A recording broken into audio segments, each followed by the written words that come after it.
All right, let's see what we've got here. Had some technical issues, so that's why we're starting a moment late here. Um, but today's discussion is about fear, anxiety, uncertainty, and trembling, trepidation. Let me pull up the last of my things here that I need to pull up, and we'll get going. Stream elements. School Bus SOY is now live. We Streaming also elements. have Bussin Philosophy Friday. Fear, anxiety, uncertainty, and trembling trepidation. wow. We have talk to speech on, so if you want to throw something in the chat, you will be rewarded by getting to hear your message spoken aloud. Fantastic. Right, so I'm going on this same theme of alliteration. So Fridays we talk about something that starts with the letter F. I don't know if that's going to be something I'm going to continue in the long run, but because there's only so many philosophical topics that start with the letter F. Stream Um, elements. Stream elements bot running robot face. um, let's see here. Right on, right on. So let's see what I've got prepared for us today. Um, Here's what we've got. Here's this outline. Today, I think I really put a good bit of work into this. It's like 9 pages. And it's not entirely Wikipedia this time around. So let's see. We've got fear, anxiety, uncertainty, and trembling trepidation. Before we begin, so I did point out we have this chat that speaks messages aloud now. I've also added alerts from YouTube and Facebook on top of the Twitch alerts. So if someone subscribes on YouTube or Facebook, in addition to Twitch now, the lights will do fun things. So if you haven't seen that yet, this is what happens when somebody this is what happens when somebody follows the channel, YouTube, Facebook, or Twitch. We go boom, whoa, so much fun, so cool. Oh, you can't even see it because the camera was there. Okay, wonderful, right on. So yeah, that's for followers, whatever. We've got on-screen alerts. Yeah. I've also gotten something called voice mod going, so that will let me do some voice things when we talk about something exciting. So that's cool. That should have worked. Let's see if it does work. Okay. All right. I'll try not to be too obnoxious with that. All right. So here we go. Let's move on to this game screen. Actually, no. Let's talk about some of this stuff before we start the game. Right on. So we're talking about fear today from a philosophical context, and so some of the terms that we'll be going over include here fear, anxiety, existential dread. We're going to talk briefly about phobias. We're going to talk about cognition and learning and their role in fear. We're going to talk about certainty and uncertainty and how that relates to fear and to anxiety. Positive psychology will be mentioned, and coping skills will be mentioned in that context. We're going to talk about loss of control as a part of fear, as an aspect of fear. We're going to mention the universality hypothesis in evolutionary biology and psychology. And we're going to talk about Albrecht's 5 universal fears: extinction, mutilation, loss of autonomy, separation, and ego death. We're going to talk about the tyranny of fear and trust in a philosophy of fear. And metaphysics, existentialism, and freedom of choice. That will be under Kierkegaard, so we're going to talk about Søren Kierkegaard's philosophy. All right, so without further ado, let's move on. I wanted to read a few quotes here because I thought they were fairly magnificent quotes. But before we get too far into it, check this out. Boom de yada. That's me. That's my shirt. That's my logo. We've got mugs. We've got shirts. Let's see if I can... Yeah, check it out. Looks pretty good. Looks pretty good. I feel so important. Check it out. All right, boom. We've got mugs. Mugs, they hold liquid. They're made of things. They're solid. The shirt's solid too, but it will not hold liquids unless you use the shirt like a rag. Which you can do. Which you can do. It even cleans your glasses. Isn't that something? All right. So, Shakespeare. From Julius Caesar, a coward dies 1,000 times before his death, but the valiant taste of death but once. It seems to me most strange that men should fear, seeing that death, a necessary end, will come when it will come. So this touches a little bit on certainty and the role of certainty and fear, and we'll delve into that much more deeply momentarily. And this quote, the second quote, is from Dune. I have not read Dune, and I have not, seen the other renditions of it, but I saw the movie that was in theaters just fairly recently, and I really liked this quote when it was present in the scene where, I believe it was the scene where the main character puts his hand into that box of pain. I think. Don't quote me on that. But I remember it was a very wonderful quote, and I didn't realize it was from Dune itself. I thought it was from some philosopher or orator or something like that, but no, it's from Dune. So this is the litany against fear, and it has a few different variants in the Dune universe. But yeah. What is this? Is the auto-tune still on? Yo, what is this auto-tune though? It should. Oh my God! I've been talking with that auto-tune on the whole time. I am so sorry. Thank you for pointing that out. I feel like an utter fool. Okay, let's rewind a little bit because I was just talking about all of these things with auto-tune on. So let's swipe it. Thank you. You are blessed. Let's see. Light Brother TV. Thank you. You are appreciated for your role in fixing this. The autotune should be gone, right? Is it still... It should be off. It should be off. Okay, no more autotune. Right on? Right on. Can someone confirm that? Whatever, it's fine. If we're still auto-tuned, we'll deal with it until someone else points it out, and then I'll be disappointed myself again. So let's go back a little bit. We're talking about fear, anxiety, uncertainty, and trembling trepidation today.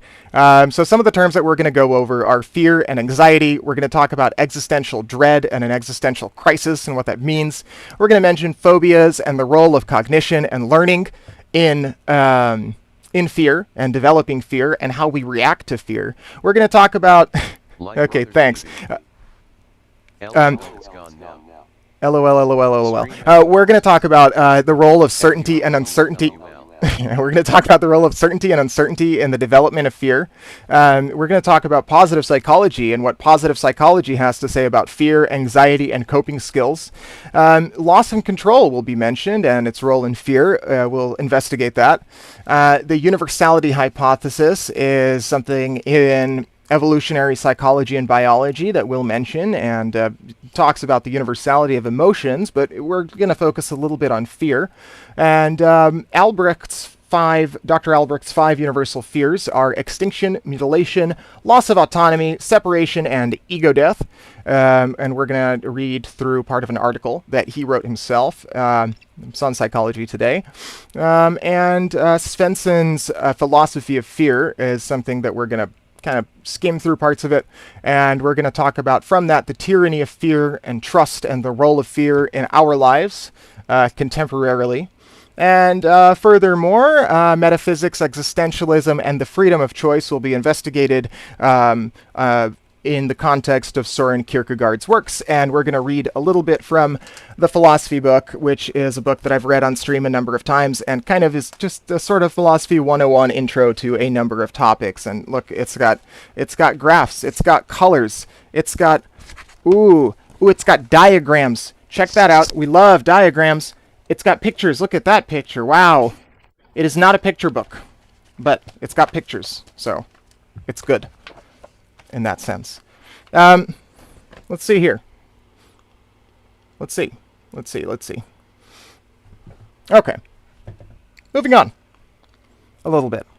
So I read these quotes in autotune, so I trust that they were very beautiful in autotune, but I will read them again without autotune, because I think they're great quotes. So, a coward dies 1,000 times before his death, but the valiant taste of death but once. It seems to me most strange that men should fear, seeing that death, a necessary end, will come when it will come. So this talks about, this is from Julius Caesar by Shakespeare, and this talks a little bit about the role of certainty in fear. It seems to me most strange that men should fear, seeing that death will come when it will come. And so he is kind of questioning why you would fear if there's certainty in that fear. And so we're going to talk about that a little bit in the context of anxiety versus fear. Before I read this second quote by Dune, which is a fantastic quote, I will say, because I said this a minute ago in auto-tune, so I don't know if the message quite got across, but I've got my own shirt on. I finally got my merch in, so that's very cool. This is what I will be streaming in from now on. And I've also got the mug, so very cool. I am cool. Thank you. Please clap. Okay, so here's the Dune quote, which this is, I believe, from that scene where he sticks his hand in the box of pain fairly early on in the film, and I thought it was a really great quote when I saw it the first time. So here it is. I must not fear. Fear is the mind killer. Fear is the little death that brings total obliteration. I will face my fear. I will permit it to pass over me and through me. And when it has gone past, I will turn the inner eye to see its path. Where the fear has gone, there will be nothing. Only I will remain. So that's the litany against fear in Dune. Again, I've not read the book, so I don't know what its real true context is in that. But there's also a few other versions that I saw online, so I thought that was interesting. If anyone wants to follow along, I will post the Patreon link to this here. Which is just this. It's publicly available to everyone, even if you're not a patron at this time. And we have one patron, so thank you. But yeah, these are going to be available. I'm probably just going to post these when the stream is live publicly, and then maybe lock them afterwards. I don't quite know what my Patreon plan is, but I've got these outlines for all of the streams up on here. So yeah, you can follow along. Just click that link and you can follow along. It's just up there. Yeah, so this stream I thought was a little bit better sourced than my typical streams. So we're going to talk about fear generally. We're going to talk about so some definitions for fear. We're going to talk about anxiety, existential dread, differences between those things, role of certainty, the fear of fear itself, like FDR said, universality and the universality hypothesis in evolutionary psychology. We're going to mention Karl Albrecht's fears and kind of go a little bit more in depth on that, because there's some universality to fear and other emotions that I think is pretty important when we ask questions about the nature of fear itself. And we're going to talk about a fairly influential book on this very topic, that is the philosophy surrounding fear, in discussing Lars Svensson, A Philosophy of Fear. So this is kind of like Lars Svensson's description of his own book, kind of the thing you'd see on the inside cover. And let's see here. This is from an article about it, and so we're going to read that. And kind of the overarching message of that is that we should go beyond fear. And we're going to read, as I said, from my wonderful yellow philosophy book. It is called The Philosophy Book. It's got a bunch of different authors and editors, and we're going to read a Kierkegaard passage about how anxiety is what he calls the dizziness of freedom. So essentially distilled, it's the idea that with freedom of choice, which he is a proponent of, with freedom of choice comes a dizzying array of fears from the possibility of choosing poorly, or from the possibility of all of the choices occurring. And so that's something that Kierkegaard proposed as an idea. And I mean, the dude was a pretty depressed guy, and perhaps this is part of the reason. I don't know. But this laid a lot of the groundwork for existentialism and Nietzsche, Heidegger, and Sartre's work later on. So influential stuff, I will say. And totally unrelated, but I found out about this yearly, I think, music festival called the Qualia Fest, where philosopher-scientists perform music about philosophy and qualia, which I thought was really cool. And I also found out about a band called the Amygdaloids, which is composed of 3 neuroscientists or psychologists, like professors with doctorates at some university, I forgot which, but they do music, and I thought that was neat. So it has nothing to do with fear. I just found out about it, and I thought it was cool. I guess this should maybe be italicized. I don't know. I kind of have been italicizing terms and people, and so perhaps. And all these sources are here, so you can see this time it's not just Wikipedia. We've got books, we've got ISBNs, we've got PubMed, Psychology Today, Philosophy Now. Look at that. I'm so impressed with myself. And so yeah, these are available on that Patreon link. I'm going to post that again just in case anyone new popped up. And again, you can follow along for free here. And so let's get into it. Let's get into it. So I'm going to read this briefly here, and we're going to ready up the game. And let me have a sip of my water. Fear. This is from the Simple English Wikipedia, which is just English Wikipedia in more simplified English. So if you go to the list of languages on the side of the screen, one of them is Simple English, and it's great. It's great if you're trying to read an article about quantum physics and you have no background in quantum physics. That's the kind of thing it's good for, or complicated topics, you know. So it's good for philosophy. So fear is a feeling or an emotion. When a person has fear, they are afraid or scared. A person who fears something does not want it to happen. The fear response comes from sensing danger. It leads to the fight or flight response. In extreme cases of fear, horror, and terror, there may be a freeze response or paralysis. In humans and animals, fear is adjusted by cognition and learning. And so we're going to get back to this. We're going to talk about the role of cognition and learning in fear. And this is how I stumbled upon the amygdaloids, because the amygdala is involved in fear response and the production of fear in the limbic circuit. And so that's where the neuroscience band came in, which that is my background, is neuroscience, by the way. So that's, I think, funny to the whole topic here. Anyway, this so thus fear is rational or appropriate, or it is irrational or inappropriate. An irrational fear is called a phobia. Fear is the body's way of protecting itself from doing things that may be dangerous. There is only a small set of basic or innate emotions, and fear is one of them. So we're going to talk about the 6 or 7 universal emotions and the facial expressions that underlie those, and communicate that across cultures. So I'm now readying up in Fortnite, and I will read the second part of this. But we're going to look at my beautiful face here, because I feel like I'm wearing the shirt. I've got the whole thing going on. Let's do it. And you can see the game in the background there. So, fear is an intensely unpleasant emotion in response to perceiving or recognizing a danger or threat. Fear causes physiological changes that may produce behavioral reactions such as mounting an aggressive response or fleeing the threat. So it's kind of like that fight or flight thing that we discussed. Fear in human beings may occur in response to a certain stimulus occurring in the present, or in anticipation or expectation of a future threat perceived as a risk to oneself. And so we're going to get back to this idea when we discuss the differences between anxiety and fear, and what underlies those, and how those definitions work out. So, the fear response arises from the perception of danger leading to confrontation with or escape from avoiding the threat, also known as the fight or flight response, which in extreme cases of fear, horror, and terror can be a freeze response or paralysis. Actually, never mind.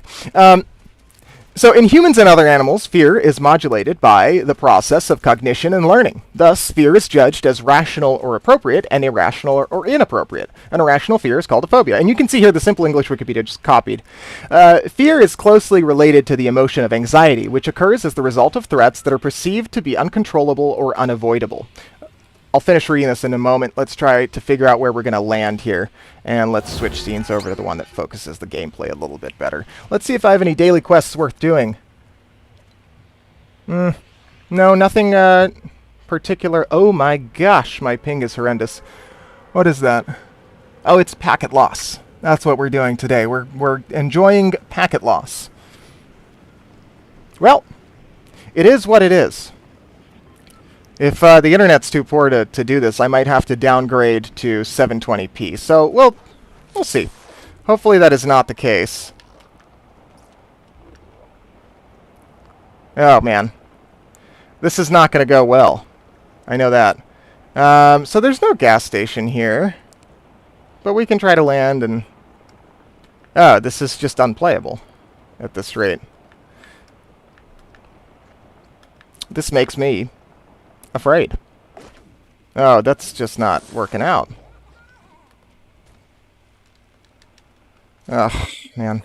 Alright, well, we've got an enemy. No, this is not doable. We're gonna perhaps try to downgrade to 720p.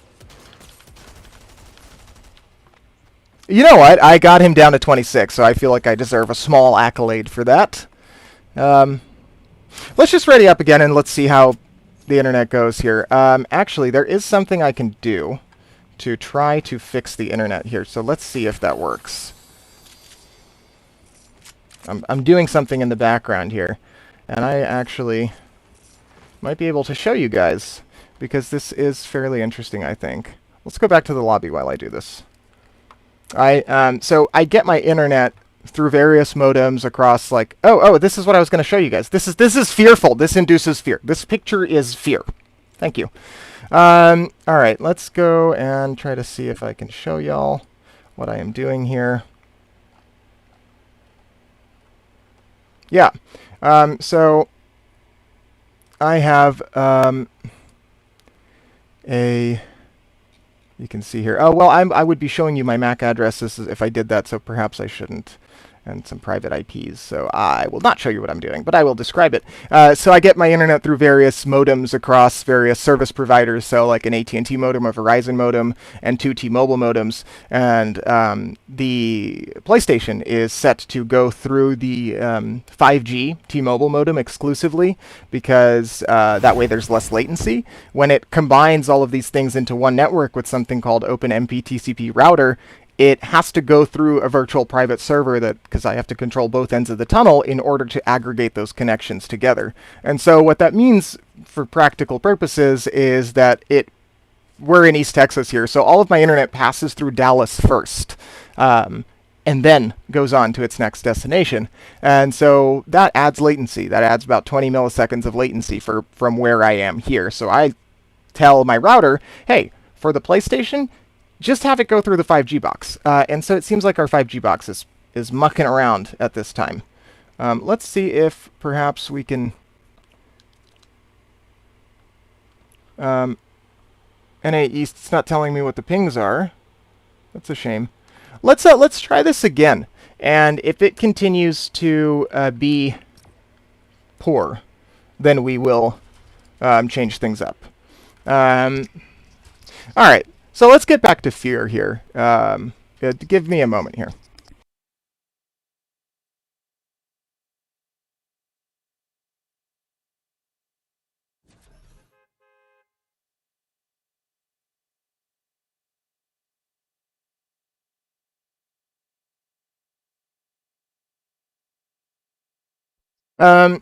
So fear is closely related to the emotion.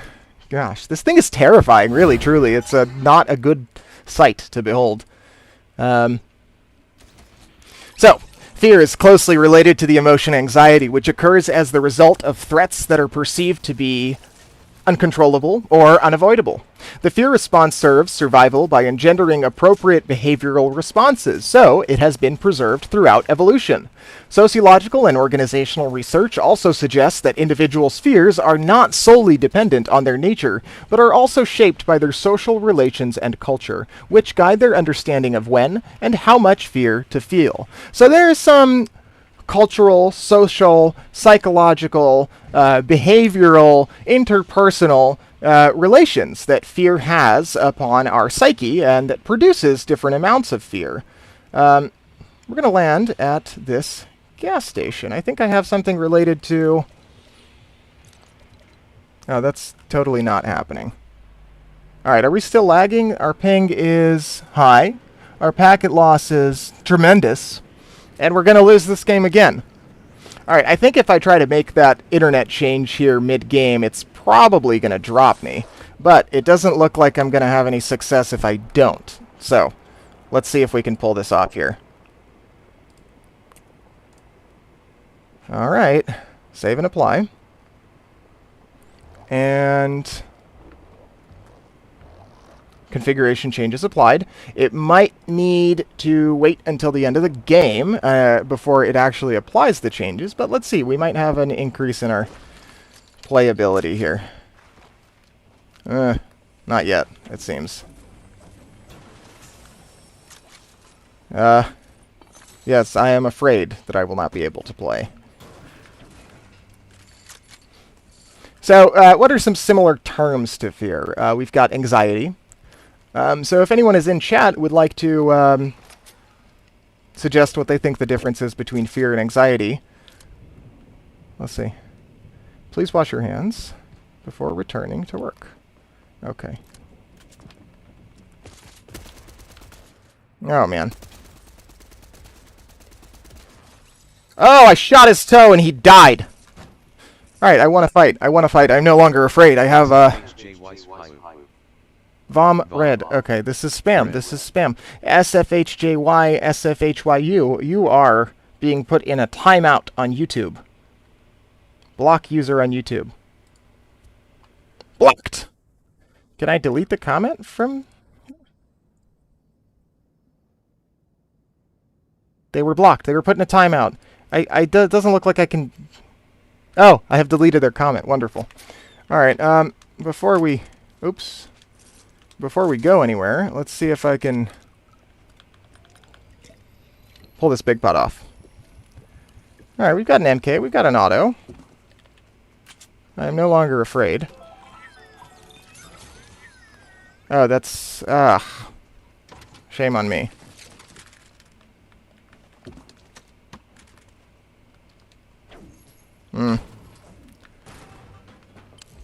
Wow. So I don't want to quit the game at this point because of these successes, but... So, anxiety is an emotion characterized by an unpleasant state of inner turmoil and includes subjectively unpleasant feelings of dread. Let's get a car. Let's get a car and get out of here. Perhaps just driving around will be a more successful endeavor.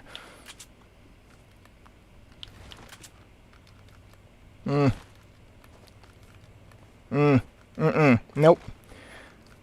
I might just drop this and forget about the purple MK and about the, Oh, man. Ugh. Oh, not hot. Alright, this is not going well.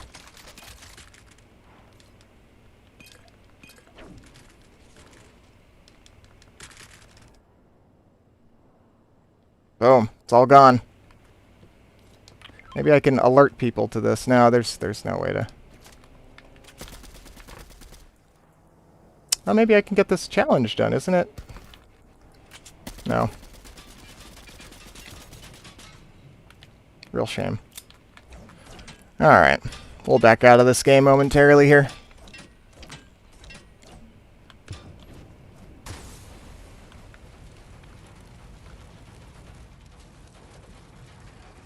Will I burn? I don't burn. Really. Shame.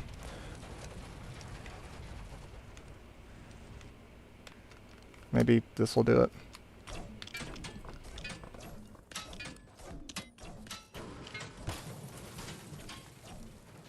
Man, I can't even jump on this car. Oh, I wonder if I can do this while I'm on the back. Nope.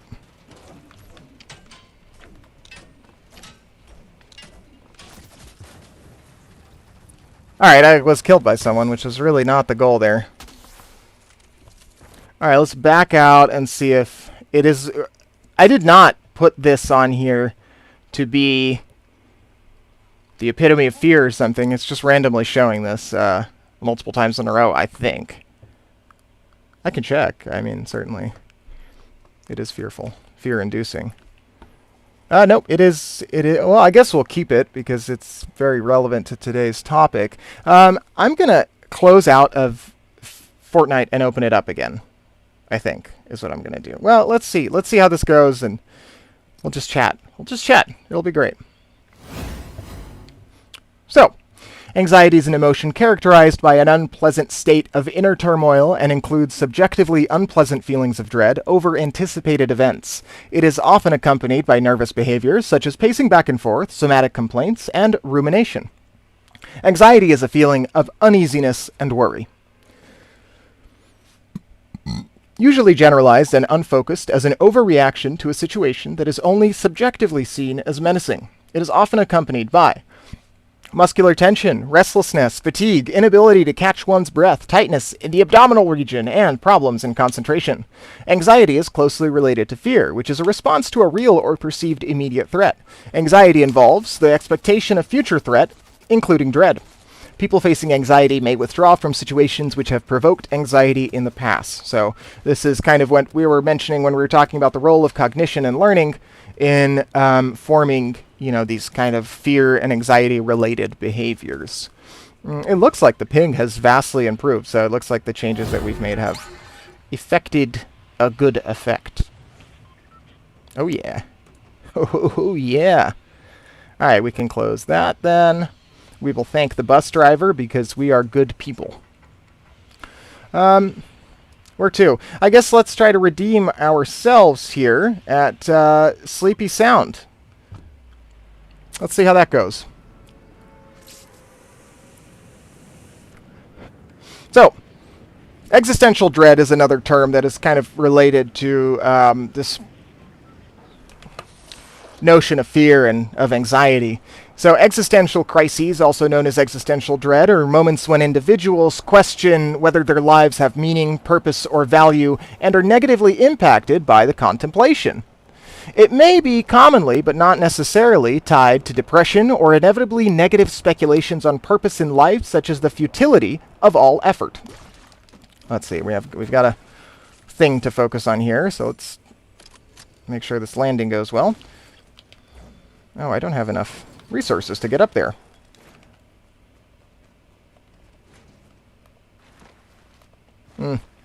Real shame.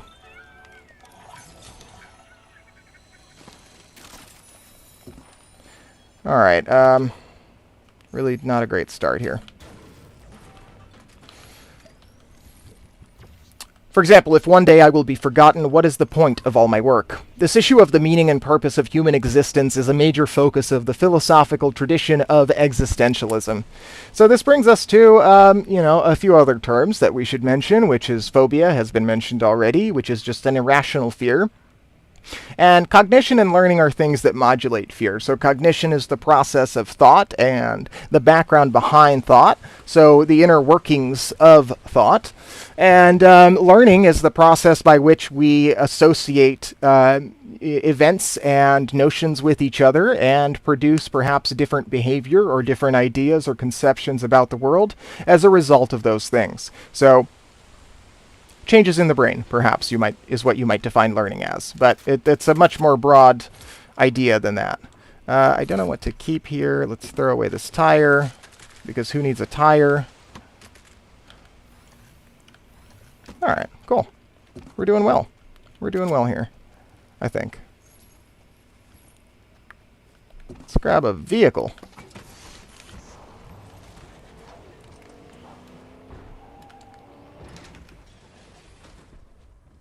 Oh, nope, we're, perhaps lagging again.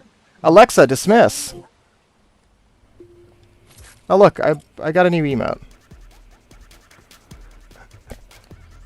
We can leave this going while we talk about fear. So, are there truly any substantive differences between fear and anxiety? And what are those differences?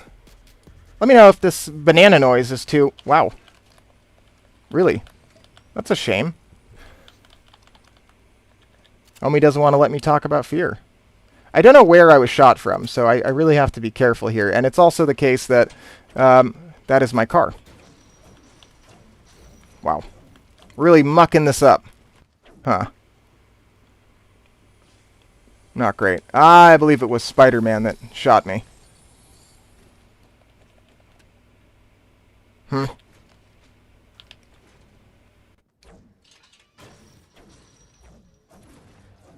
Thankfully, there are these blue things here that will...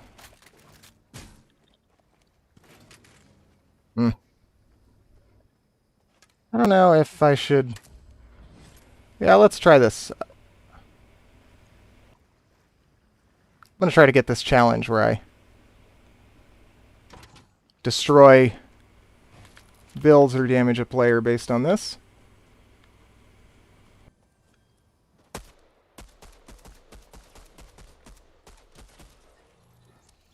Ah! Man, I threw it too far, so... A shame. If it was duos, this would not be too hot. Alright, back to fear. So, let's ask this. Are there truly substantive differences between fear and anxiety? If anyone's got any ideas, throw them out there now.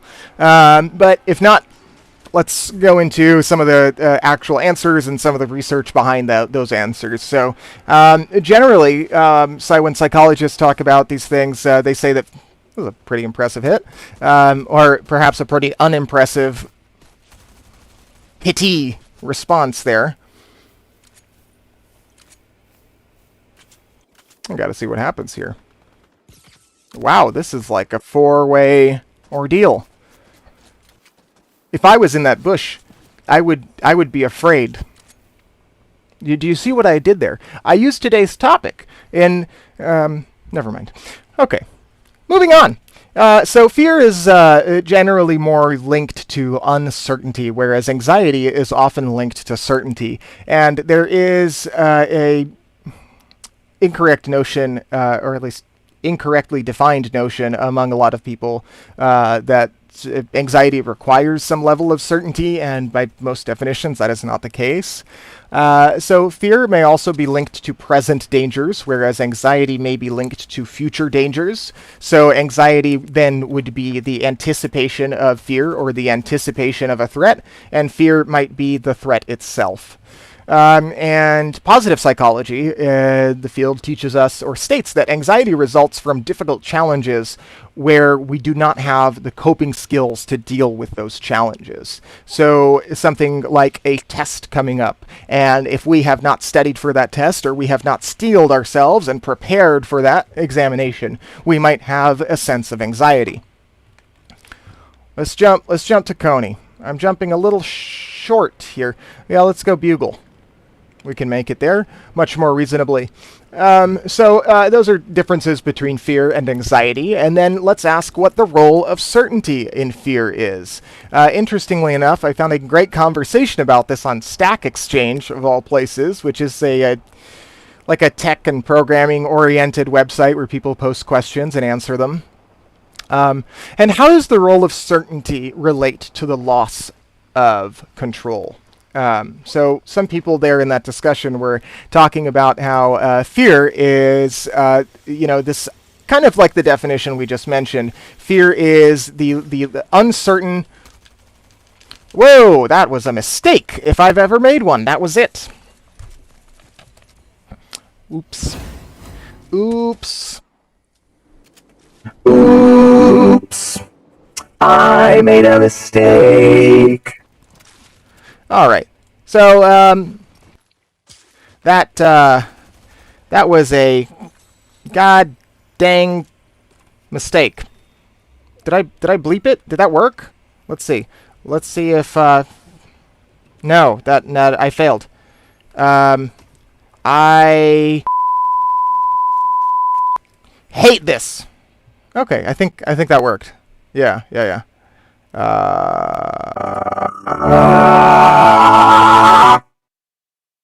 Oh, yeah. All right, we're done with that. So what is the role of certainty in fear?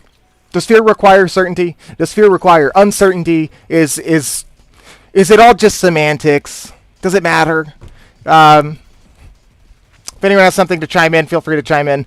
But what we can say about the loss of control, I think, is that it's a big element of fear. So perhaps uncertainty about the future can induce fear and might be a definition of fear, if that's how you roll.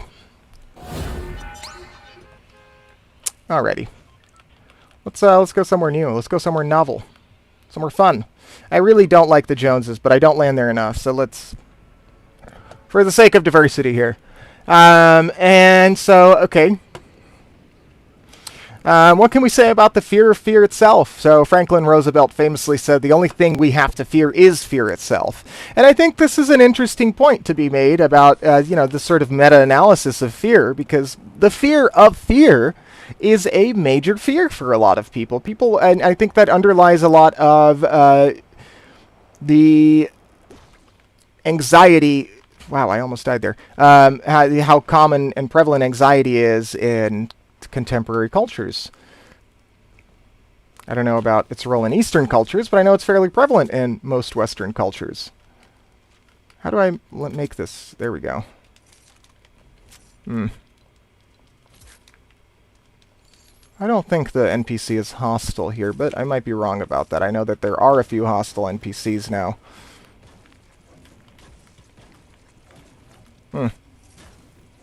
Alright. Wonderful. Alright. We've done something good today. Nope, that's a sniper. Ah, flare gun. Interesting. Alright. Oops. Oops. Huh. I've got a soundboard here since I've started using voice mod. I can do the soundboard. So let's see what I've got. Let's see what I can do. Do y'all hear that? Did that come across? Let's see. Let's see here. Yes, that worked. All right, good. Good, good. So when I die... Oh, that's so cool. Uh-oh. We have...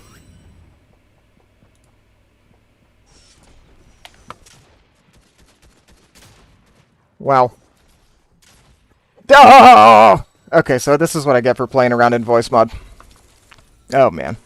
Oh, you can see the shirt here. Check it out.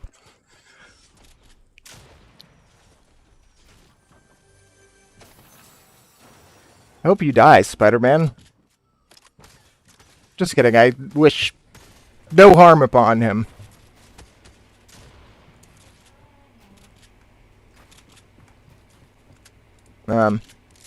Let's see. Is he just gonna survive now? Oh no. Okay. Well. There we go. Look at that. I'll do it again. Because... 10 out of 10. Alright, let's go back to this here. Let's mention this universality hypothesis. So this is an idea of innate and universal facial expression that have links with human emotions, and it was given the status of scientific hypothesis by Charles Darwin. And so there's fairly substantial evidence, both old and new, that that supports this theory. So the idea is that there are 6 or 7 emotions that are universal across human cultures and across time, and that are recognizable by their facial expressions. And the idea behind this, the underlying idea that this is meant to espouse, is that these are universal human emotions. So the fact that they're recognizable through facial expressions is not the main focus here. It's rather that everyone's got them, right? So we all recognize them for a reason, which is that they are universal. Let's switch here and land at Chonkers. All right. So there's some recent research that may refute this. I'm just going to read this quote from a recent article. I don't remember when it was published, but sometime within the past, I don't know, 20 years, I think. 5 or 10 years, because it uses some machine learning algorithms. Cross-cultural comparisons of the mental representations challenge universality on 2 separate counts. They will be discussed once I am not at risk of death. Okay, where is this chest? I feel like I'm being lied to. Ah.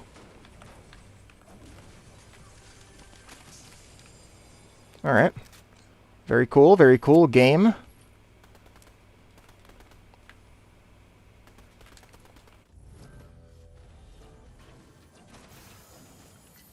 Do we have footsteps? Is that footsteps?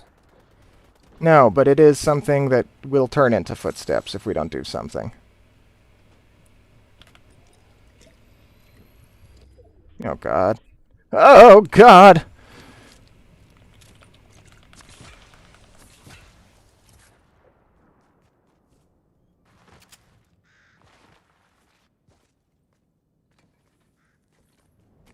Okay, cool.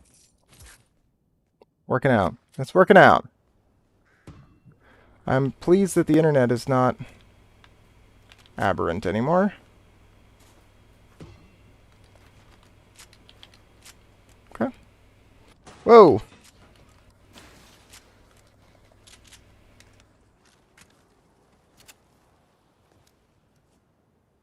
Alright, cool.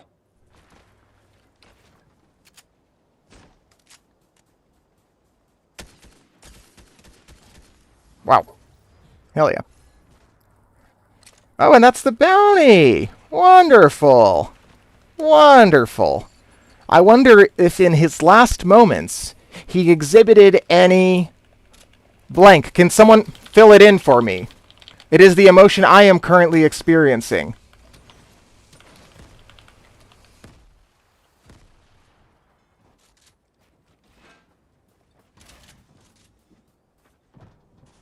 Oh, man.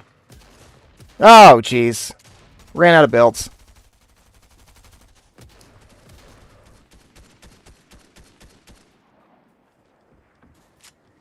No! Oh, yeah, let's go, let's go, let's go! He's gonna have to chase me. Oh, God. Okay, so my hope is that I make it to this Spider-Man thing up here. There's, like, some place you can get these Spider-Man things. And if I can make it there, then perhaps I will have a shot here. Yes! Wow! Holy cow! Man. Alright, I'm going to switch to this camera just so I can have a better shot at making this work.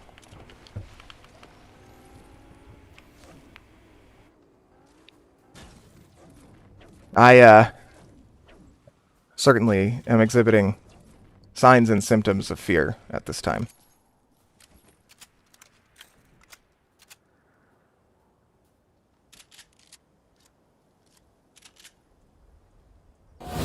We can switch back here. I don't think there's any significant risk. So, I need to make my way this way.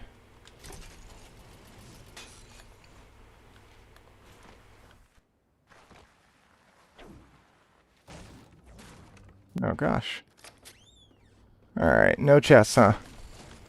Real shame. Real shame. To anyone who is watching, if you do not have a Twitch account, I'm also on YouTube, so if you can comment there. If anyone is interested in participating in chat. I've got 4 viewers across the platforms and only 1 on Twitch, which is interesting. Typically Twitch is the more popular one, so welcome to all of you non-Twitchers. Let's see how many viewers I have across the 3 on Twitch. Oh, I have 3 on Twitch, so I'm being lied to by my own program, and 1 on Facebook. Hello, Facebookian, whoever you are. We are trying to survive here. That's what's going on. This is an exercise in trying. Wow, I survived that incredibly well. I don't know. I don't think I deserved that to get away. But perhaps it was my fear that drove me to succeed in that context. The evolutionary mechanism there gave me a survival benefit. I did not stay and fight. So being a coward may have come to my advantage. So I'm going to go back. I'm going to go back because I want to see if this Spider-Man thing is here.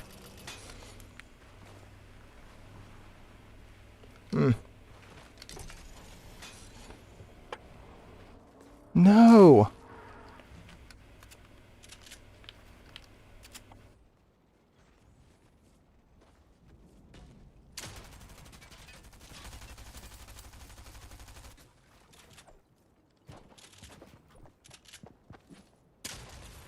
Ooh!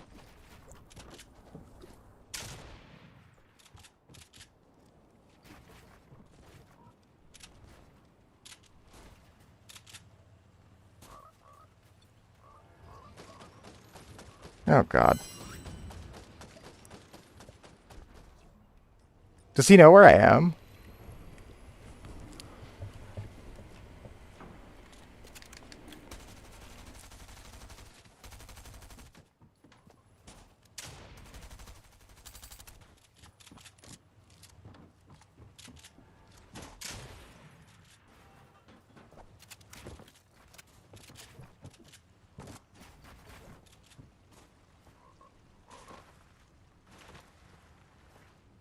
I wonder if this is the same guy in the Lambo. Or who probably had a Lambo earlier. Oh, he's got the Spider-Man thing! I cannot make it out alive. That's for sure. Oh, this is truly frightening. Who did I kill? Incredible, and I truly have no idea what's going on here.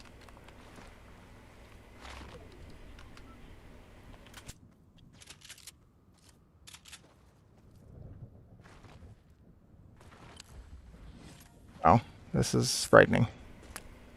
We're postponing the fear discussion here, as you can see.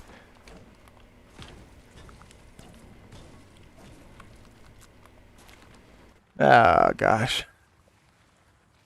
Alright, so yeah, we were gonna talk about the refutation of the universality hypothesis with some recent research.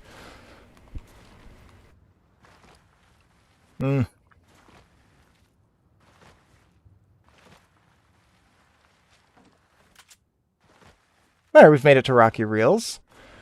This game has been a succession of losses so far. Although I got 2 kills, so I will speak highly of myself then. Alright, so until I'm healed up, I'm going to stay on this screen here. Okay. There are a lot of heals generally at the center of Rocky. My hopes were too high.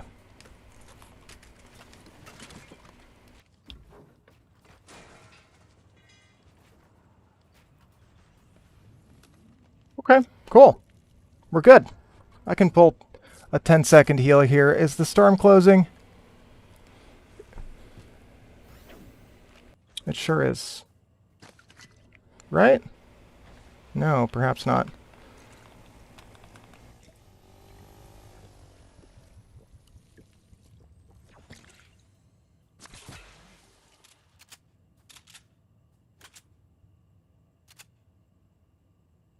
All right.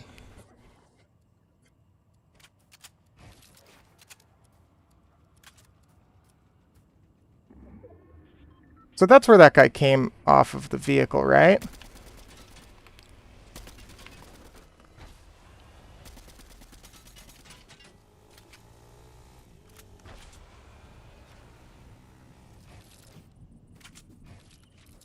Oh, here comes the lag.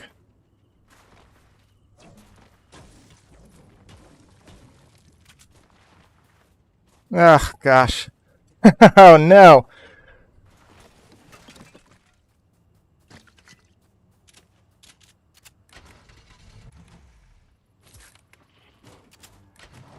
Not good, not good.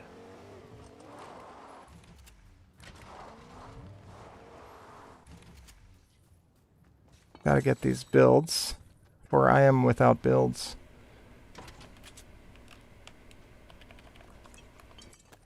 Alright, we'll take that. Ugh. Disgusting. Truly disgusting.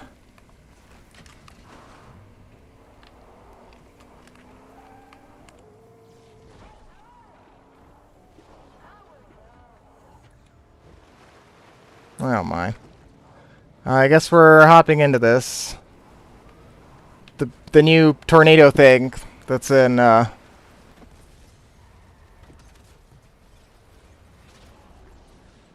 Oof. I can't land. Right. That makes sense. Oh my god, I'm trapped. I'm trapped. Did it just go away?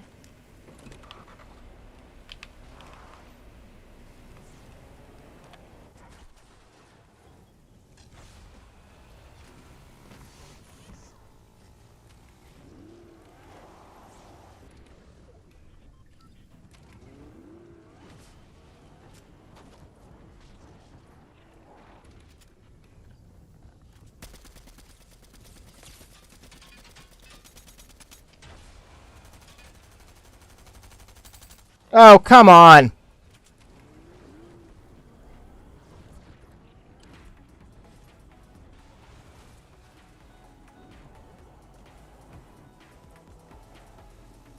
Ha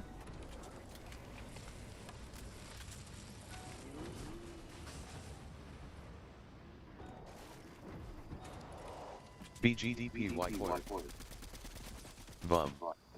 On. Okay! Alright, okay! That's it! I'm... No, come on. Does not need to happen. Ugh. Are there no white heals here? I don't think there are any. It would be good. It would be good to have something here. I guess I have to use this, don't I? Yeah.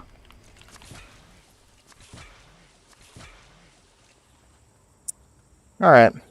Cool. Naturally.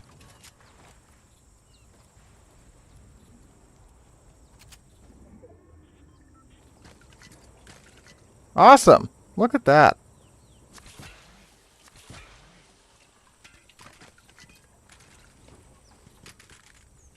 Okay.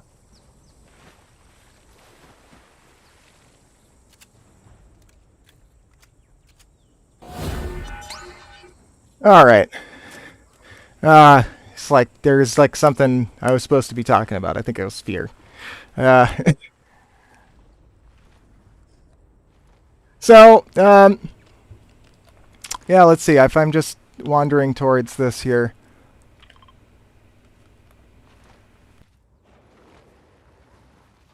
So cross-cultural comparisons of the of the mental representations challenge universality on two separate counts. So recall then that universality is the idea that I need to block this YouTube guy.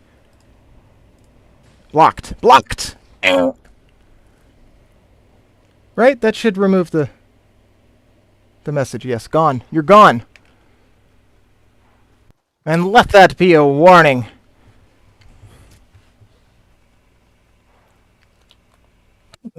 Dang.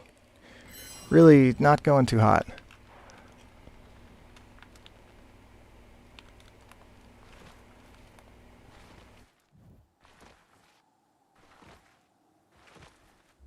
So there was like a whole structure here a second ago.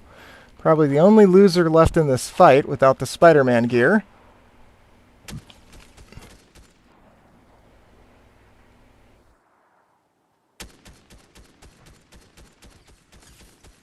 Ooh!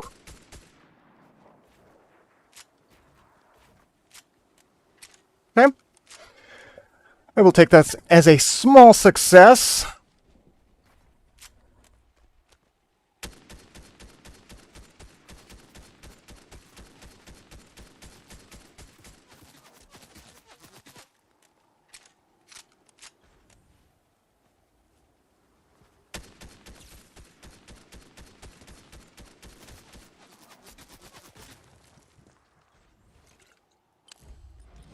We'll use one big pot.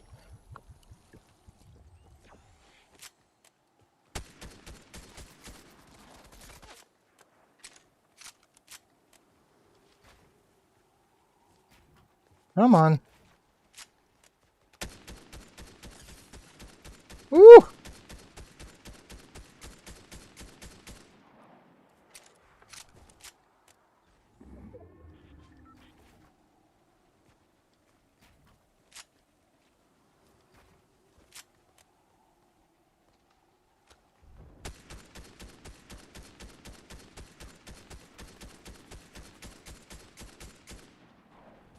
Whoa!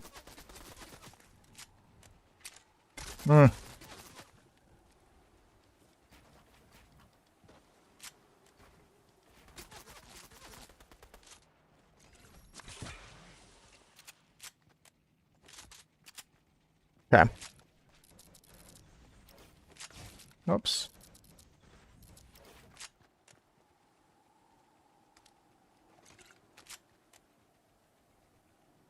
I don't know if there's anyone back there. But, oh, it's the last two. Oh, it's me. It's me. It's me. I am going to be the winner. Let's go. Let's see. I wonder if this is the guy.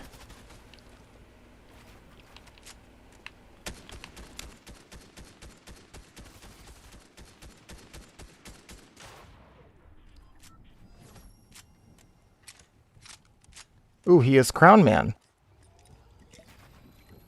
Oh. Come on, come on, come on, come on, come on.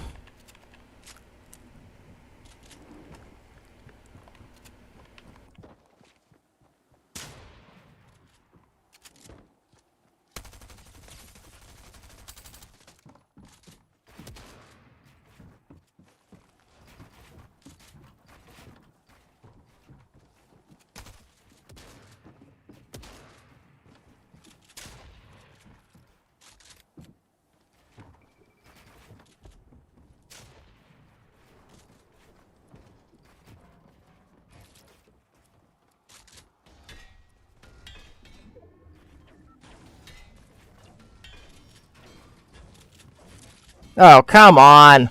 Sad. Sad.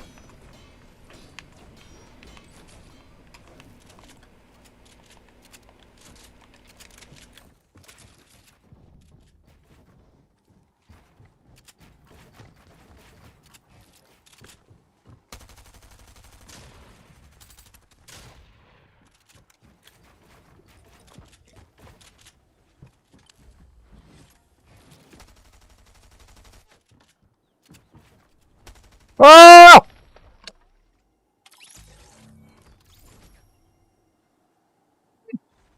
Alright. You know what? Let's back up. Oh, this is only his third win, so that really makes me feel good about myself and my place in the world. All right, let's go back to the lobby and let's see if we can get this whole fear thing situated. Because there's been a lot of Fortniting and attempts at Fortniting, and they have not gone so well. So, right. Let's talk about these 5 universal fears. No. So we're still talking about universality, right? So, first, so we're talking about the refutation of universality with recent research. So here's this quote from let's see who these authors are. Let's do some of these citations. Jack Rachel et al. Facial expressions of emotions are not culturally universal, published in PNAS. All right, so first, whereas Westerners represent each of the 6 basic emotions with a distinct set of facial movements common to the group, Easterners do not. Second, Easterners represent emotional intensity with distinct dynamic eye activity. By refuting the long-standing universality hypothesis, our data highlight the powerful influence of culture on shaping basic behaviors once considered biologically hardwired. Consequently, our data open a unique nature-nurture debate across broad fields from evolutionary psychology and social neuroscience to social networking via digital avatars. So I think that last bit was an interesting proposition, that like the role of facial expressions might have in determining emotional evolutionary psych in something like digital avatars. So that's a great connection there to something like the metaverse. Ooh, right? We love the metaverse, don't we? Oh, so this is the character I just got from Fortnite Refer a Friend. My girlfriend has it too. She got to level 60. She just started playing Fortnite the other week and she's already level 60, so that's pretty cool. She streamed as well the other day for the first time, so if you've got YouTube, check her out. It's Hannah Boggio, Boggio, and she was talking about mushrooms and for Mushroom Monday, and she's got these whole plans to do like a mushroom greenhouse, and it's cool, so check it out. Right, so that's the universality hypothesis, and so that kind of relates to this idea that there are universal emotions. And so I think the next step to ask is, what are those universal emotions? And furthermore, what are some fears that we might consider universal? And so let's find that out. And so there's this article that I linked in that thing there, where it's written by Karl Albrecht, and he is a psychologist who talks about fear, among other things. And so the 5 basic fears that he outlines are extinction, or the fear of annihilation, or ceasing to exist. So, right, fear of death. This is a pretty obvious one. He has like a feararchy, a fear hierarchy, and this is at the bottom, right? This is the most fundamental and basal fear that everyone has. So, furthermore, the next one we've got is mutilation, the fear of losing any part of our precious bodily structure, the thought of having our body's boundaries invaded, or of losing the integrity of any organ, body part, or natural function. Anxiety about animals also arises from the fear of mutilation, he says. I don't quite follow, but hey, you know, he's the one with the doctorate, not I. Loss of autonomy is the third fear, the fear of being immobilized, paralyzed, restricted, enveloped, overwhelmed, entrapped, imprisoned, smothered, or otherwise controlled by circumstances beyond our control. 4, fear of abandonments, rejection, and loss of connectedness. This is the fear of separation, of becoming a non-person, not wanted, respected, or valued by anyone else. The silent treatment can have a devastating effect on its target. 5, ego death, the fear of humiliation, shame, or any other mechanism of profound self-disapproval that threatens the loss of integrity of the self. The fear of the shattering or disintegration of one's constructed sense of lovability, capability, and worthiness. So, right, these are the 5 fundamental fears that he talks about. Let me share my screen here because there is a good diagram of these from his work in 2007. Look at that. It's a goddamn triangle. And don't you forget it. All right. Fantastic. We love triangles, don't we? Oh. Ah. I see what I've done. We're back to this, huh?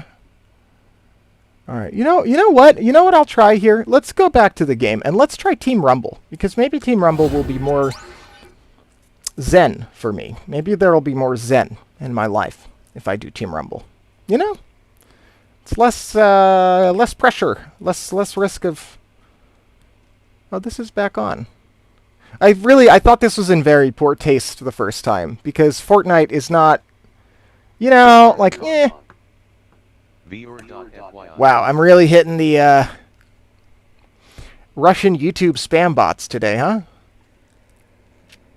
No, they were Russian last time. Maybe a bit less Russian this time.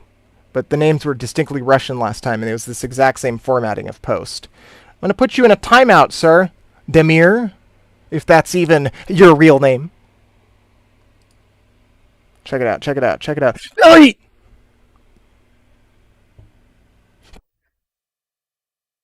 Wow. I feel so powerful when I do that. Where is this? Team Rumble. Come on. Don't do it to me. Do we have Team Rumble here? Am I even... Oh, man. I feel a loss of control. I feel fear in my heart now. What is going on?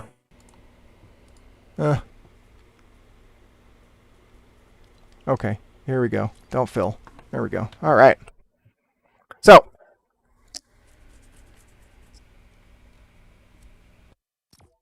those 5 universal fears are, again, extinction, mutilation, loss of autonomy, separation, and ego death.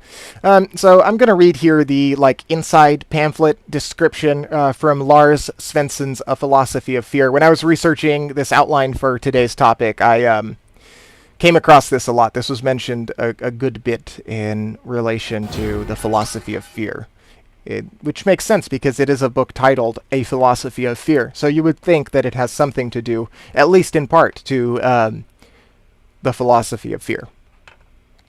So, surveillance cameras, airport security lines, barred store windows. We see manifestations of societal fears every day, and daily news reports on the latest household danger or raised terror threat level continually stoke our sense of impending doom. In A Philosophy of Fear, Lars Svensson now explores the underlying ideas and issues behind this powerful emotion, as he investigates how and why fear has insinuated itself into every aspect of modern life. Svensson delves into science, politics, sociology, and literature to explore the nature of fear. He examines the biology behind the emotion, from the neuroscience underlying underlying our fight-or-flight instinct to how fear induces us to take irrational actions in our attempts to minimize risk. The book then turns to the political and social realms, investigating the role of fear in the philosophies of Machiavelli and Hobbes. Let's land before we truly muck this game up, which I fear will happen, regardless of my attempts not to. The rise of the modern risk society and how fear has eroded social trust. Entertainment such as the television show Fear Factor, competition in extreme sports, and the political... Whoa! I forgot that you land so much closer to the ground in this game mode. Come on, come on, come on. Spider-Man thing, help me out. Oh, here we go.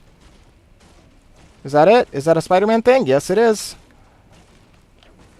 Delightful.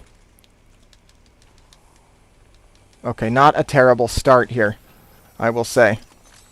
Not a terrible start.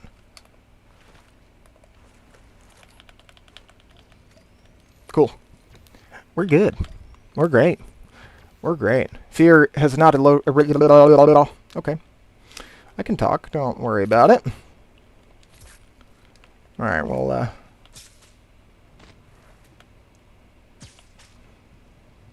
I don't know where I'm supposed to be going here.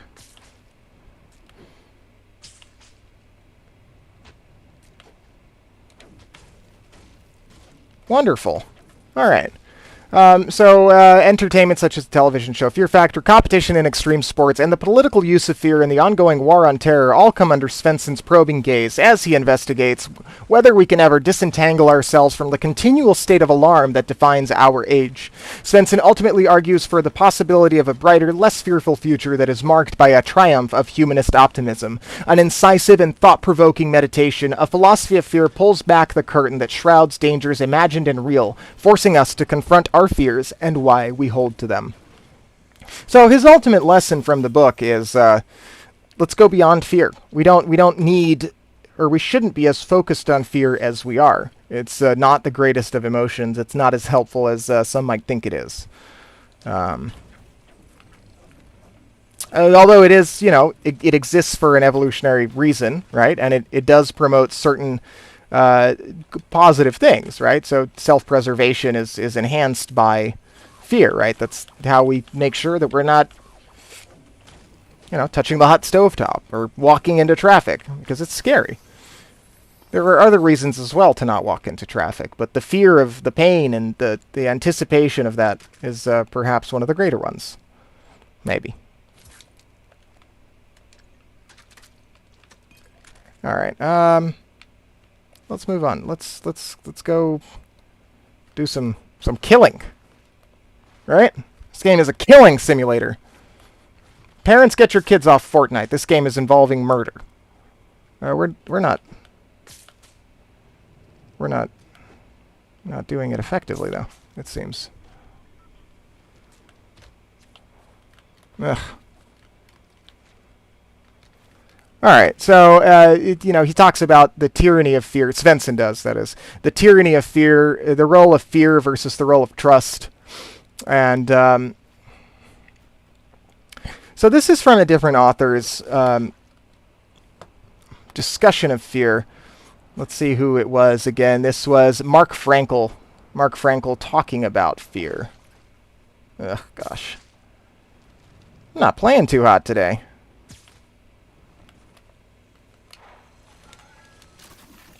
Cool, we got a flopper. Let's take that and run with it.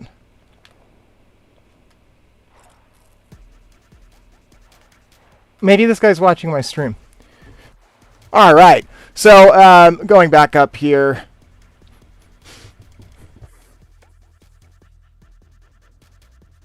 Put your hands up. Oh yeah. Alright, so philosophers can be classified according to whether they have an optimistic or a pessimistic political philosophy. For the optimist, civil society is engendered by trust, reason, and respect for the individual, and by shared interests. Is this drowning out my audio? I don't think it is, but let's lower it a bit more. So, The pessimists think we hang on to nurse for fear of so much worse. Fearful philosophers include Machiavelli and Hobbes, who are pessimists as regards all states of society, while the romantics Rousseau and Marx posit an unobtainable utopia, which amounts to pessimism about the present. Right? So these people are saying that there's something greater that we should strive for, which in and of itself is a statement about pessimism about today. Aristotle, Spinoza, Locke, Hume, Kant, and Rawls are also optimists, although curiously Spinoza and Kant had a poor opinion of the moral integrity of their fellow citizens, and Aristotle had no notion of the rights of the individual. Adorno and Horkheimer is someone I came across as well when I was looking up fear for today's discussion. Adorno and Horkheimer recognized this dualism in the Western tradition when they wrote of those somber writers of the bourgeois dawn, Machiavelli, Hobbes, and Mandeville, and so on, who, decrying the egotism of the self, acknowledged in so doing that society was the destructive principle, denouncing harmony before it was elevated as the official doctrine by the serene and classical authors. This is from the Dialectics of Enlightenment. Let's stop that nonsense, and let's try to do some killing here before we read more about Svensson. As wonderful as Svensson I'm sure is, and the author writing about Svensson as well. There are greater things in life than Svensson, like Fortnite, which is truly the greatest happiness one can strive for.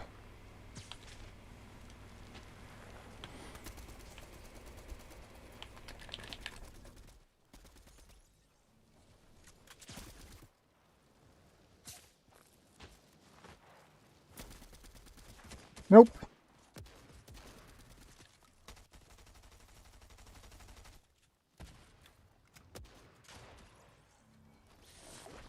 Ooh. Wow, perfect. Crazy how that works. I'm gonna switch it up. Let's go to this camera. So much easier to see on this laptop screen than on the TV that's over there, because the TV is far and the laptop is not so far. See if we can pull off a snipe here. If so, we've done what we came here to do.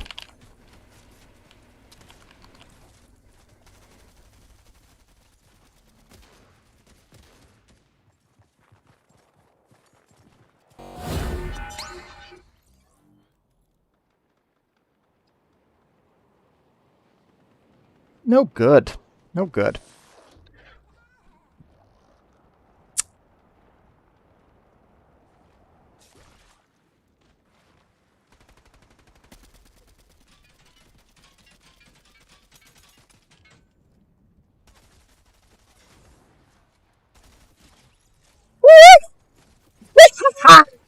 I will die! Please clap! Svensson is among the serene and classical, despite his barbs against our leaders. He thinks fear can be controlled. Fear may be irrational in the sense that it makes us prey to manipulation, but can be rationally appraised and managed. Thus, the enemy of fear-mongering politicians and hellfire preachers is informed and alert public opinion, which I think is a fairly common perspective.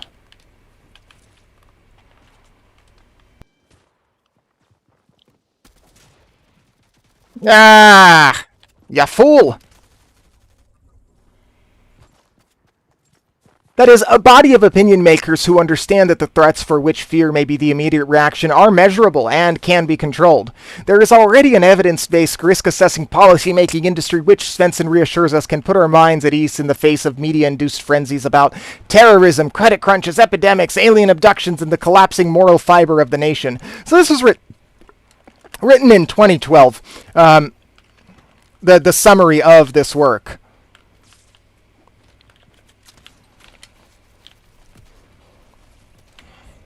But I think that the fear-mongering about COVID is very relevant in this context. Not saying that COVID is fear-mongering, but that there is a lot of fear-mongering surrounding COVID. I certainly do not think COVID itself is fear-mongering. It's a horrible thing that's been a blight upon this world, but there is certainly a lot of fear where fear may not necessarily belong. excess fear. Let's put it that way. There's a level of healthy fear, and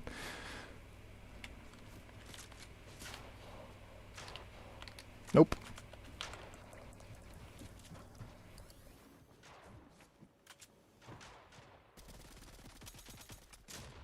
Nah, man. So Svensson's message essentially is that we ought to go beyond fear. We ought to understand fear. We ought to try to control the role of fear in our lives and understand at least why that fear is there and the impacts that that fear can have and how that can be truly impactful in many, many ways that we may not understand even. Man.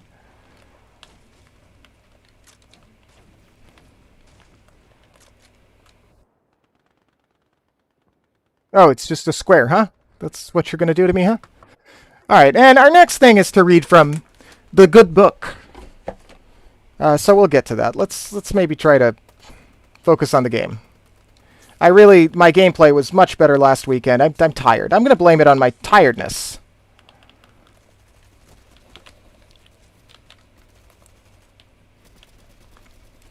Man, I don't have the ammo to do this. I don't know. I don't understand how.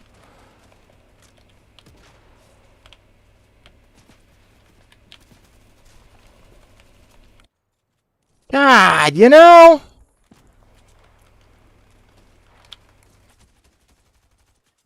So I've got a YouTube video that I'm making about my Foucault stream. This will not be one that I think I'm going to be making a video for, because it's not. I'm not playing right.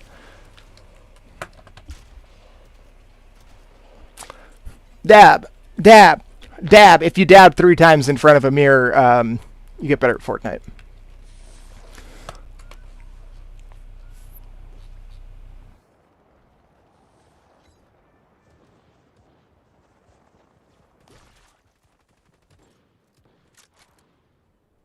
Where's this guy? Where's this guy at? Woo!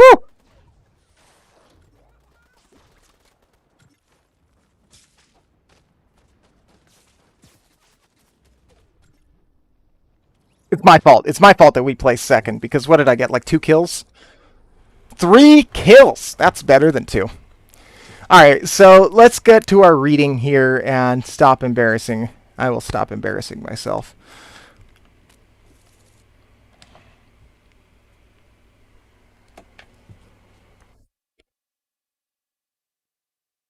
Alright. On to greater things.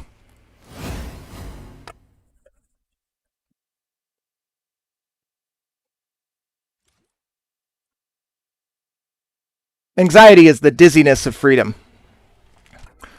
Soren Kierkegaard, born 1813, died 1855. He fell unconscious in the street. I don't know if people know what he died of, but he died shortly thereafter, like maybe a month after that.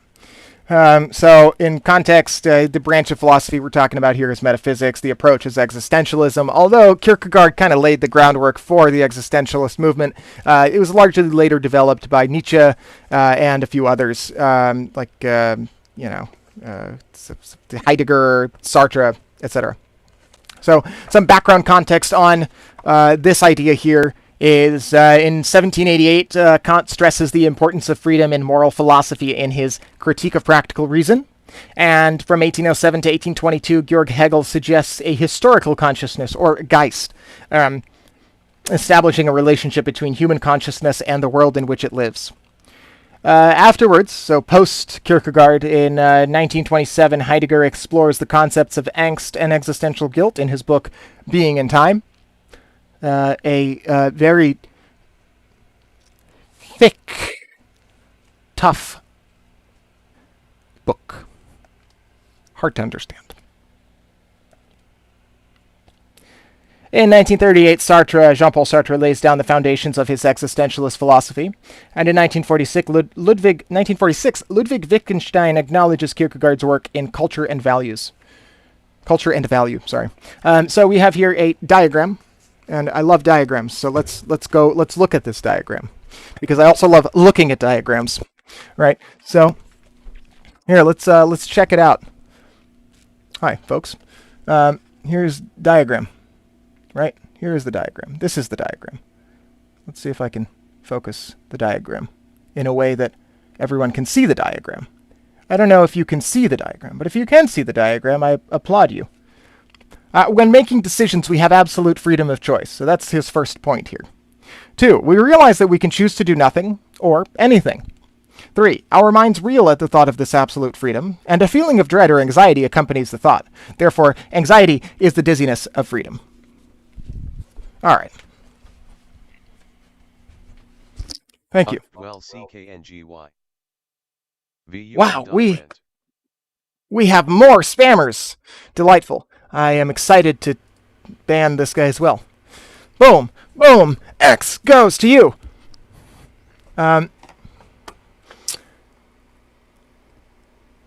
Crazy, huh? Crazy. The world's a scary place full of spam. All right. Soren Kierkegaard's philosophy developed in reaction to the German idealist thinking that dominated continental Europe in the mid-19th century, particularly that of Georg Hegel. Kierkegaard wanted to refute Hegel's idea of a complete philosophical system which defined humankind as part of an inevitable historical development by arguing for a more subjective approach. So he kind of focused on, well, let's read it in here. He wanted to examine what it means to be a human being, not as part of some great philosophical system, but as a self-determining individual. So focusing on people as individuals rather than part of a greater collective whole.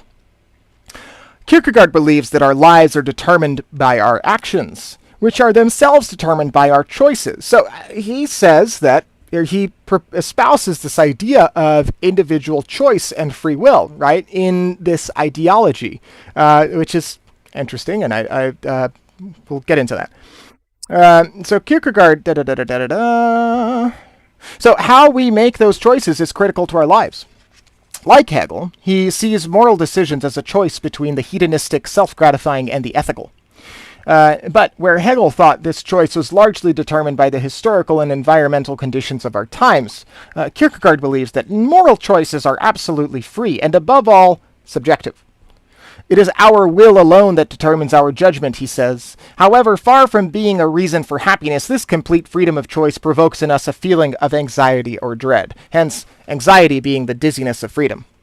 So Kierkegaard explains this feeling in his book, The Concept of Anxiety. As an example, he asks us to consider a man standing on a cliff or tall building. If this man looks over the edge, he experiences 2 different kinds of fear.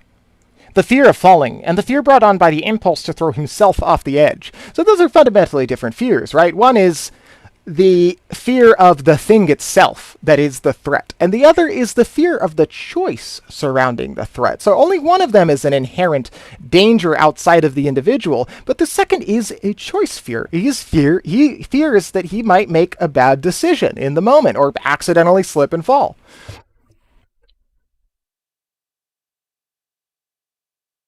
See if I can lean back here. This second type of fear, or anxiety, what he calls anxiety, so we talked about the definitions of anxiety, so this is what Kierkegaard will call anxiety. So this anxiety arises from the realization that he has absolute freedom to choose whether to jump or not, and this fear is as dizzying as his vertigo. Kierkegaard suggests that we experience the same anxiety in all our moral choices, when we realize that we have the freedom to make even the most terrifying decisions. He describes this anxiety as the dizziness of freedom, and goes on to explain that although it induces despair, it can also shake us from our unthinking responses by making us more aware of the available choices. In this way, it increases our self-awareness and sense of personal responsibility. So Kierkegaard does ascribe some benefits to this anxiety, to this fear, to this dizzying moral conundrum and this dizzying freedom. Kierkegaard thinks that there are some benefits to it, just like there are benefits, evolutionary benefits to, the biological existence of fear itself. Father of existentialism. So Kierkegaard's ideas were largely rejected by his contemporaries, but proved highly influential to later generations. His insistence on the importance and freedom of our choices and our continual search for meaning and purpose was to provide the framework for existentialism. This philosophy, developed by Friedrich Nietzsche and Martin Heidegger, was later fully defined by Jean-Paul Sartre. It explores the ways in which we can live meaningfully in a godless universe where every act is a choice except the act of our own birth. Well, I guess that's someone else's choice. Unlike these later thinkers, Kierkegaard did not abandon his faith in God, but he was the first to acknowledge the realization of self-consciousness and the dizziness of or fear of absolute freedom. So an example of this is in Hamlet, where Hamlet is caught on the edge of a terrible choice, whether to kill his uncle or leave his father's death unavenged. Shakespeare's play demonstrates the anxiety of true freedom of choice, right? So there is this fear in regards to, and I don't know that, contemporarily we would use the word fear, but, this is a negative emotion related to anxiety surrounding the potential of all of the choices and all the decisions that we have yet to make. Right. So here's a little bit of a biography. Søren Kierkegaard was born in Copenhagen in Denmark in 1813 in what became known as the Danish Golden Age of culture. His father, a wealthy tradesman, was both pious and melancholic, and his son... he was goddamn depressed, and his son inherited these traits, which were to greatly influence his philosophy. Kierkegaard studied theology at the University of Copenhagen, but attended lectures in philosophy as well. When he came into a sizable inheritance, he decided to devote his life to philosophy.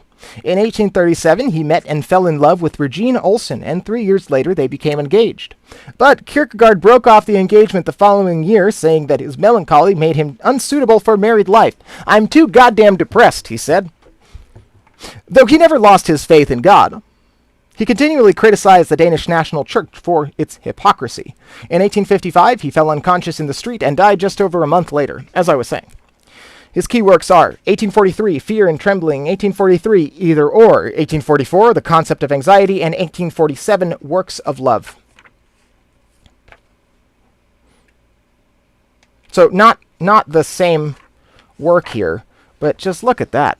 Wow. Isn't that something? Wow. Just wow. I love this book. I'm not being paid by these people, but it's a good book. It's a good book,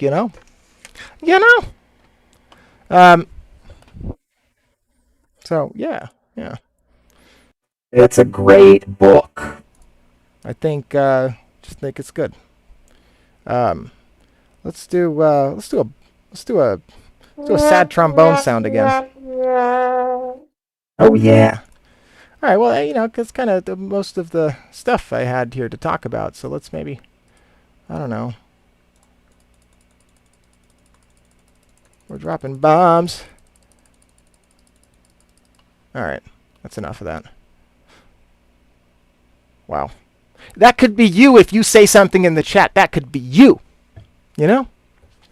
Right, so yeah, let's go over that reading we just did. So this whole foundation of existentialism was a reaction to Hegel's German idealism, and the focus was more on what it means to be a human being. And we focus here with Kierkegaard on individuals as individuals rather than part of a greater philosophical system. And both of these philosophies, from the existentialist Kierkegaard's existentialism and Georg Hegel's German idealism, see moral decisions as a choice between the hedonistic and the ethical. Right. So Hegel saw this choice as largely determined by the sociological and environmental factors surrounding us, which is, perhaps what more modern sociologists and psychologists might say. But Kierkegaard believes that that moral choices are absolutely free, and above all subjective, and it's our will alone that determines our judgment. So I can't say I necessarily agree with that, but that's what Søren says, which is a cool name, by the way. I like that name, Søren.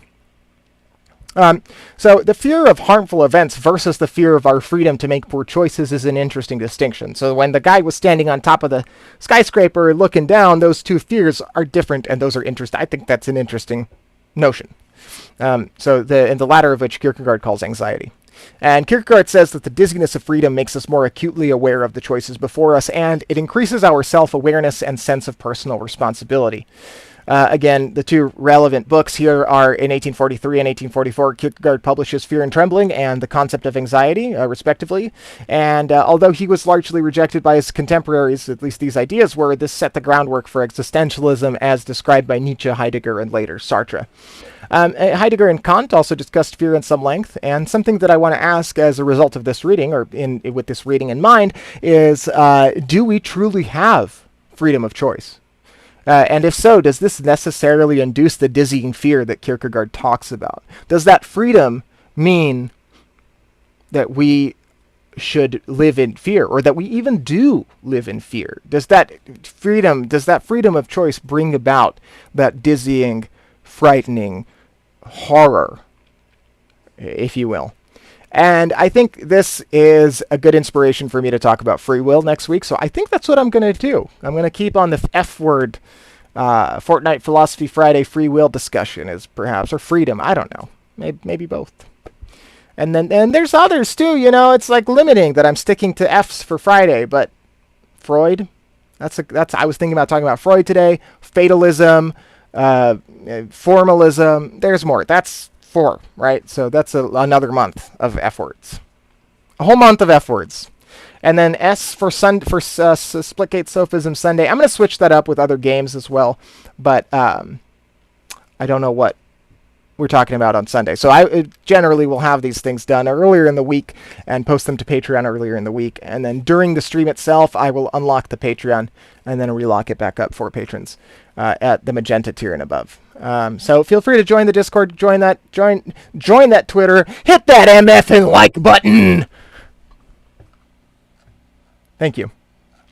Let's switch windows here and see if we can cover anything else. If there's anything else I want to cover. I'm just going through my tabs here and I'm seeing that I did it all. I did it all. Yeah. No, I think that's all I wanted to talk about. So I want to show you guys something. If anyone types the phrase cyan in the chat with an exclamation mark in front of it, or types exclamation mark magenta, let's see what happens when you type in magenta or exclamation mark yellow. So bam, look at that. It makes the lights pink. It's supposed to also make this light pink, but I guess I screwed that up. And that one's screwed up too. I have not configured that one appropriately. So, but yeah, it does that for 10 seconds. So, yeah. But anyway, that's been our discussion of fear. Let me go over these terms again. I want to read this litany against fear from Dune again because I think it's a great quote. So, I must not fear. Fear is the mind killer. Fear is the little death, le petit mort, that brings total obliteration. I will face my fear. I will permit it to pass over me and through me. And when it has gone past, I will turn the inner eye to see its path. Where the fear has gone, there will be nothing. Only I will remain. So that's neat. So the things that we covered today are that I'm not good at Fortnite on that screen. That my ping was bad and I need to work on improving my internet connectivity. We talked about fear, anxiety, and existential dread. We talked about phobias, cognition, and learning and the role of fear. We talked about the role of certainty and uncertainty in fear and the distinction between fear and anxiety. We mentioned how coping skills, according to positive psychology, determine the experience of anxiety and fear. And we talked about the role of loss of control in creating fear. The universality hypothesis was mentioned as determining the universality of certain emotions, including fear, and some of the research behind that was discussed.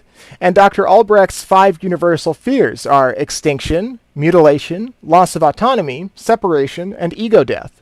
And we talked about Svensson's A Philosophy of Fear, and how he talked about tyranny of fear and the role of trust.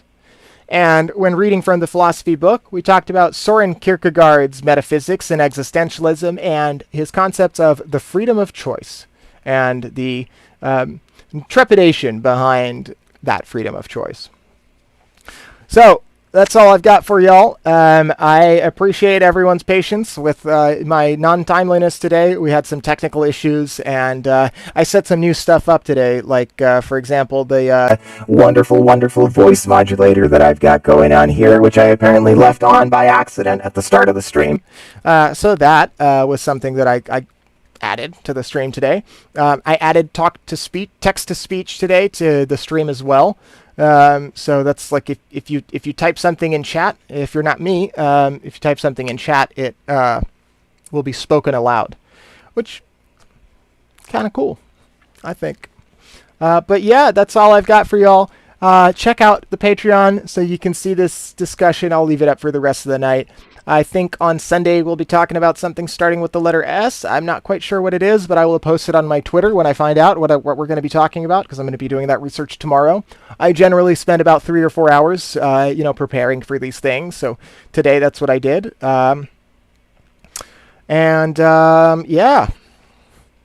go get you some mugs and get you some shirts. They actually are quite comfy. Maybe the colors are a little bit off, but otherwise, these are some pretty cheap and nice shirts. So I'm pleased with this, and I'll be wearing this around. And just also, if you're not subscribed to the YouTube, check it out because I've got some videos coming. I've already posted a few small selection of videos. I've got some TikToks that have a few hundred likes, so that's pretty cool. Or about 100. I don't know what it's at, but a good bit. So we're taking off on TikTok. YouTube's got a summary of my Foucault video, and then I think I'm going to work on a summary of my science video. I think that was the day after, right? It was science, so I think I'm going to work on that video next. But yeah, be prepared for some good summary videos, maybe 10 to 20 minutes, and some videos about those videos as well, and the whole process here. So there's a lot of exciting stuff happening in the works, and since Hannah started playing Fortnite, maybe we'll get some co-streaming going on where we sit on the couch together and Hannah screams the whole time because that's how she plays video games. Thank y'all for showing up. Thank y'all for participating in the chat and for being here and for being a part of this wonderful experience. One of these days I will get myself a wireless webcam and set it outside the bus so y'all can actually see the bus. Because I feel like this whole school bus gimmick doesn't really work if you can't see that I'm in a school bus. So, but yeah. Thank y'all. That's all I've got. So I hope you all have a wonderful rest of your evenings, and Soy is out.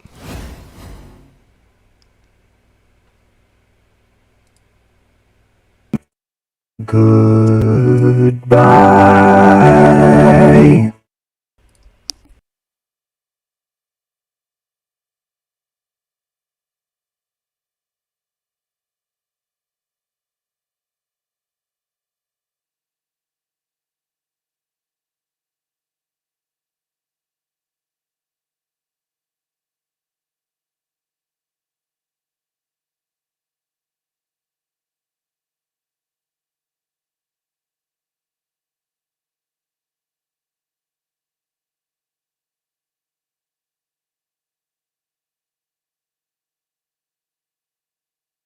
School bus BOT.